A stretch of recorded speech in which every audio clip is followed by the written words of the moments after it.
Let me ask you something. When was the last time you sat down to do one thing, just one thing, and actually did it? No phone glance, no tab switch, no sudden urge to check something you definitely don't need to check. If you're struggling to remember, you're not lazy, you're not broken, and you are absolutely not alone. Because here's what nobody tells you. The inability to focus isn't a personal failure. It's not a character flaw you were born with. It's the predictable result of living inside systems that were specifically designed to pull your attention away from you and keep it. Today, we're going to talk about what's actually happening, not the surface-level stuff you've already heard. Put your phone in another room. Just use the Screen Time app. We're going deeper. We're talking about your brain chemistry, your sleep, your culture, and the invisible architecture of your daily environment. Because once you understand the real reasons you can't focus, the solutions stop feeling like discipline problems and start making actual sense. Let's start with dopamine, because it's the word everyone throws around but almost nobody explains correctly. Dopamine is not a pleasure chemical. That's a myth. What dopamine actually does is drive anticipation. It's the feeling of wanting, of reaching, of almost. It's the reason you keep scrolling even when nothing on your feed is interesting. It's the reason you refresh your inbox 30 seconds after you just checked it. Here's the problem. Our phones and social platforms are dopamine slot machines. Every time you open Instagram or TikTok, there's a moment, just a fraction of a second, where you don't know what you're going to see. And that uncertainty, that tiny window of anticipation, is exactly what your dopamine system lives for. It fires not when you find something good, but when you might. Now here's where it gets uncomfortable. The average person checks their phone around 96 times a day. That's once every 10 minutes. And each one of those checks is a little dopamine spike, a tiny reward loop that your brain starts to expect, to need. And when you sit down to do something like write a report or study for an exam or just read a book, your brain is not getting those spikes anymore, so it starts looking for them. It starts itching. That restlessness you feel 3 minutes into trying to focus, that's not boredom, that's withdrawal. And here's the part that really matters. The more you feed that loop, the harder focused work feels in comparison. Deep work, the kind where you're genuinely absorbed in one thing, requires your brain to tolerate delayed reward. It requires patience. But if you've been training your brain to expect a hit every 10 minutes, patience starts to feel physically uncomfortable. The capacity for it literally shrinks. The second reason is one most people completely underestimate: sleep. Not just the quantity of it, the quality. And I'm not going to stand here and tell you to get 8 hours like you've never heard that before. Instead, I want to tell you what's actually happening inside your brain when you don't. There's a system in your brain called the glymphatic system, and it essentially acts as the brain's overnight cleaning crew. While you sleep, particularly in deep, slow-wave sleep, your brain cells actually shrink slightly, and cerebrospinal fluid flushes through the gaps, clearing out metabolic waste that builds up during the day. One of the things it clears, a protein called beta amyloid, the same protein associated with cognitive decline and brain fog. When you cut your sleep short, or when you get enough hours but bad quality sleep, from alcohol, late-night screens, stress, or inconsistent schedules, that cleaning process gets interrupted. You wake up with a brain that's running on yesterday's residue, and then you wonder why you can't concentrate. But here's what's even more insidious. Sleep deprivation is one of the only conditions where you become genuinely unable to accurately assess your own impairment. Study after study has shown that people who are moderately sleep-deprived think they're performing fine, while their cognitive performance has dropped off a cliff.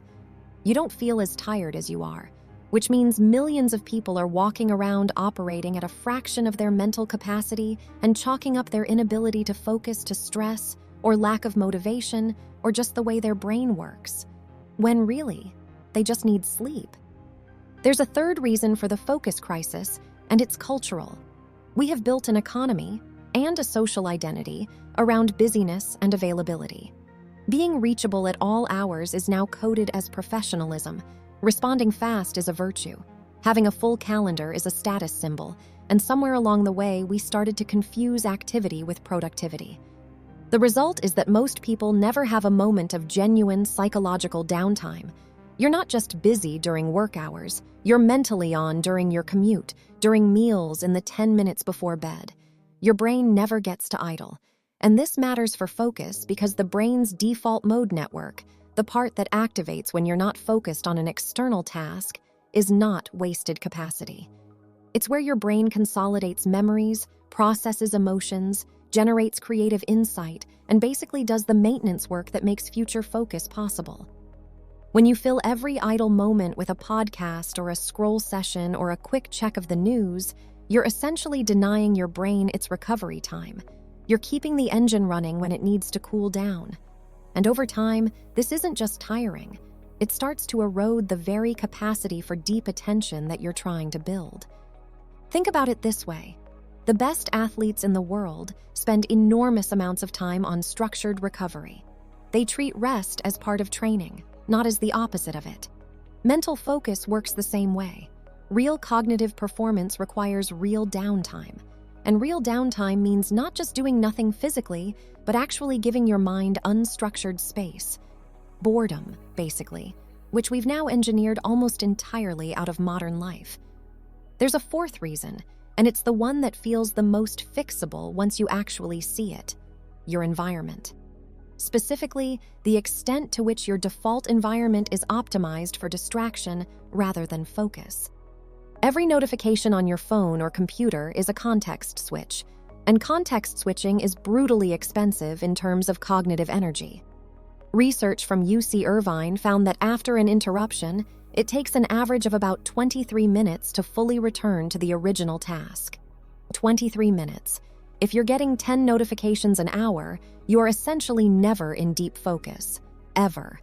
You're spending your entire working day in the shallow end, bouncing between partial attention states and wondering why nothing meaningful gets done. But it goes beyond notifications.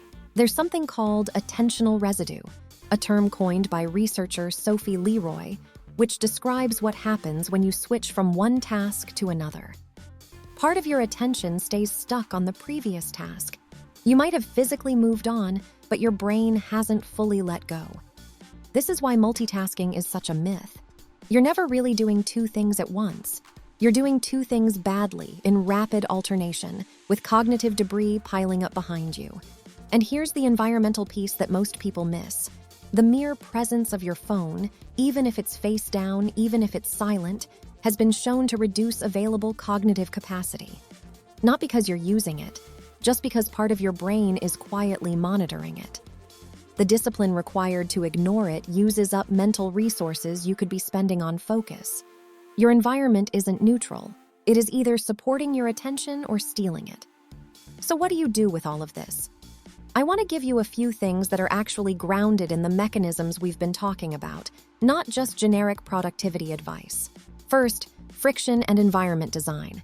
Instead of relying on willpower to ignore your phone, make it genuinely inconvenient to reach for it.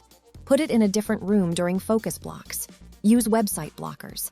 Set your notification settings to allow almost nothing by default. The goal is to reduce the number of times your environment asks your brain to make a decision about distraction. Willpower is finite.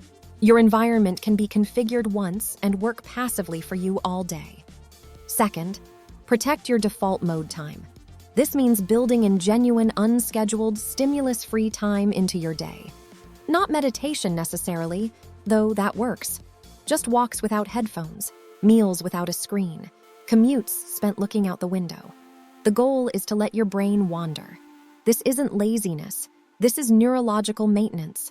The insight you're waiting for won't come while you're consuming content. It'll come while you're washing dishes, thinking about nothing in particular. Third, take your sleep seriously as a cognitive performance variable, not just as rest. If you're an ambitious, high-performing person who's proud of running on 5 or 6 hours, I want to gently suggest that you might be misunderstanding the trade-off you're making. You're not trading sleep for productivity. You're trading sleep for the illusion of productivity, while your actual output, creativity, and cognitive depth quietly decline. Fourth, and this one matters, rebuild your tolerance for boredom and delayed reward. Start small. Read a physical book for 20 minutes without stopping. Sit with a single task for a focused block before checking anything. Not because Pomodoro timers are magic, but because the act of repeatedly returning your attention to one thing, even when your brain itches to switch, is literally training the neural pathways responsible for sustained focus. It's a skill. It degrades without practice, and it comes back with it. Here's the thing I really want you to take away from this video. The attention crisis is not random. It's not a personal failing. It's the outcome of environments, technologies, cultural norms, and economic incentives that all, whether intentionally or not, happen to benefit from your distraction. Social platforms don't make money when you're in flow state. They make money when you're compulsively refreshing. The attention economy is built on your inability to focus, and the first step to pushing back against it is understanding exactly what you're up against. You are not broken. Your brain is working exactly as a human brain was built to work, responding to novel stimuli, seeking reward, conserving energy where it can. The problem is that we've placed this ancient, brilliant, slightly impulsive piece of biology inside an environment it was never designed for. And we've handed that environment over to companies whose entire business model is keeping you hooked. So the work isn't about fixing yourself. It's about redesigning your environment, protecting your time, and making 1,000 small decisions that slowly reclaim the one thing no algorithm can give back to you once it's gone: your attention. And with it, your time, your depth, your ability to be fully, genuinely present in your own life. That's worth fighting for. Start today. If this resonated with you, share it with someone who needs to hear it.